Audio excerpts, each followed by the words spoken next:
Okay, here is the beginning of my home composting project. The first thing I'm going to do is add equal amounts of some shredded paper and food scraps and coffee grounds. And put it into the tumbler here.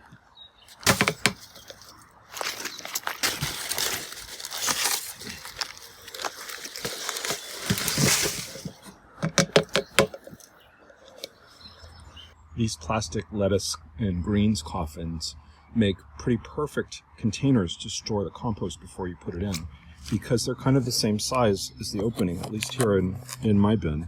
So I can just kind of put it in, dump it, and it's done.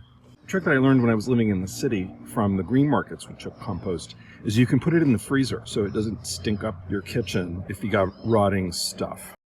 So let's slide the door close, give it a tumble. Tumble it maybe 3 to 4 times a week. When the compartment gets full, then we let it sit for a few weeks, I think, and we will have compost.